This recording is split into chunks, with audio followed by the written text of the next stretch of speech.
este es el tema, según los que más saben, según los más serios, el tema es la gobernabilidad. Y por eso vamos a hablar, Diego, con tres personas importantes. Acá a mi lado está Nelson Castro, con nosotros. Nos interesa muchísimo su punto de vista. También estamos con Rosendo Fraga, que nos acompaña casi desde anoche, y con Roberto Gargarella, que es un intelectual súper respetado. No hace falta contarles que es abogado, que es jurista, que es sociólogo, sí. Y su punto de vista es muy importante y vamos a preguntárselo directamente. ¿Cómo no? ¿Cómo hacer para que haya gobernabilidad? ¿Qué tiene que hacer cada uno de los actores? ¿Qué tiene que hacer el presidente Macri? ¿Qué tendría que estar haciendo ahora? ¿Y qué tiene que hacer el candidato de la oposición, Alberto Fernández? Roberto. Hola, buenas tardes. Bueno, primero yo entiendo la democracia como una conversación pública.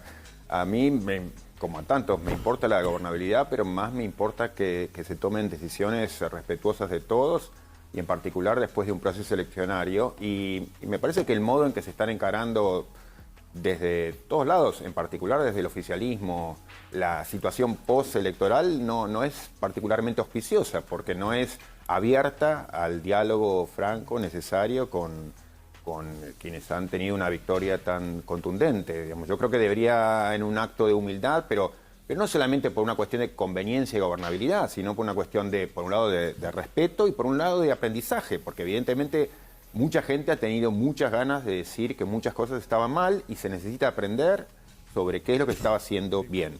Y a mí me parece que el gobierno sigue descansando en la idea de que hay un modo de hacer las cosas que es el correcto, por ejemplo, un cierto plan económico, y que eso se tiene que llevar adelante, cueste lo que cueste, porque la gente, digamos, va a salir beneficiada al final del camino. Y lo cierto es que eso mismo debe ser puesto en cuestión, porque lo que se ha ido demostrando es que ese plan no estaba equivocado en el sentido de que uno de sus fundamentos, que el propio Macri explicitó, que era reducir la pobreza de modo drástico, evalúenme a partir de esto, fracasó, y eso quiere decir que las cosas se han estado haciendo mal y la gente, la ciudadanía, ha insistido en que veía un mal uso de las políticas económicas. Entonces me parece que lo más importante es, hacia la dirigencia, pero hacia la ciudadanía en particular, digamos, abrirse de modo humilde a escuchar, a conversar y no simplemente a buscar de qué modo pasamos esta transición difícil. Claro. Ahora, en base a esto que planteamos, ¿no? Con la gobernabilidad como principal foco, le quiero preguntar a Nelson también,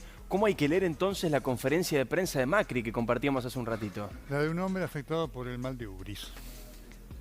Macri ha demostrado que la enfermedad de poder, el mal de ubris, que le afectó a Cristina Fernández de Kirchner, también lo afectó a él. ¿Vos crees que Macri está enfermo de poder? Absolutamente. Digamos. El mal de ubris tiene el primer síntoma es la persona que está en el poder, cree que todo lo hace bien y que los otros no lo entienden y que nada hay malo en lo que él hace, Macri, hoy. Así que creo que es una cosa patética desde el punto de vista de lo que representa en cuanto a una imposibilidad por parte del presidente de la República de entender cuál es la realidad y su responsabilidad. Y hoy además quedó yo cuando lo veía estaba azorado, porque digo, esto lo habíamos visto con Cristina Fernández de Kirchner y lo vemos repetir en el hecho de Macri. Y además con una similitud enorme. Si viéramos la conferencia, una especie de conferencia, una comunicación que tuvo Cristina Fernández de Kirchner en el 2013, el día después que pierde la interna con Sergio Massa, ella furiosa sale a echarle la culpa a los otros porque había perdido. Es lo mismo que hizo Macri hoy. Y por lo tanto es algo absolutamente lamentable y preocupante en cuanto a una imposibilidad de cambio que abra la expectativa de ver cómo se maneja esta transición, porque hay algo que está claro. El proyecto de reelección de Macri está muerto. Me interesa, y nos interesa a todos, también conocer la opinión de Rosendo Fraga. De una manera distinta, Nelson lo dice más dramáticamente, pero Gargarella y Nelson están diciendo lo mismo. El gobierno sigue creyendo que hace lo correcto. De hecho, Macri dijo que no va a cambiar nada, ni el gabinete, ni prácticamente nada. Según Nelson, esto es un síntoma de una enfermedad de poder. Según Gargarella, es importante para la transición escuchar lo que dijeron las urnas. Rosendo, te escuchamos a vos.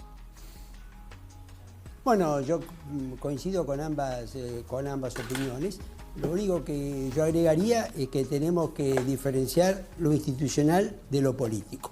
Me parece que ante todo no tenemos que perder de vista lo institucional en este momento. Para mí la transición es un concepto institucional, Sí. la campaña es un concepto político.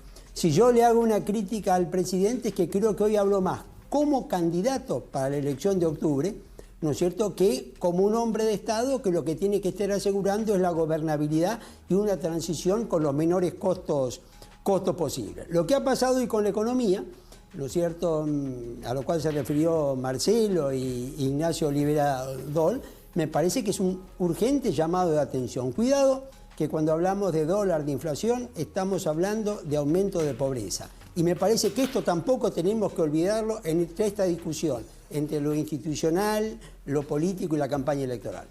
Ahora, para Roberto Gargarella, ¿no? Hoy Macri prácticamente descartaba la posibilidad de modificar algo de aquí al 27 de octubre. En caso de que cambiaran esta estrategia o esta mirada y decidieran cambiar algo, ¿qué crees que debería cambiar el gobierno, Roberto? Bueno, digamos, escuchar las urnas no hablan. Lo que hablan son las personas, los candidatos, y yo creo que lo que tiene que hacer es sentarse a conversar y ver cuáles han sido necesidades no atendidas y caminos posibles. Pues no diría que se trata de una receta que tiene que aplicarse y que no se estaba aplicando antes, sino de un procedimiento, y es empezar a escuchar a los que piensan distinto, y esto no es simplemente, un día los invité a un diálogo o un día les mandé un Twitter, digamos. Eso implica el esfuerzo genuino de decir, me estuve equivocando, o es dable esperar que cometí un montón de errores y necesito que los otros me ayuden a entender en qué me equivoqué y qué puedo hacer mejor. Entonces, no digo aplique esta receta, sino cambie de procedimiento. Y estamos hablando con tres personas muy respetadas en digamos, en un escenario en el que el presidente está enojado con la gente y donde la gobernadora Vidal está asustada, tiene miedo. Enseguida estamos de vuelta.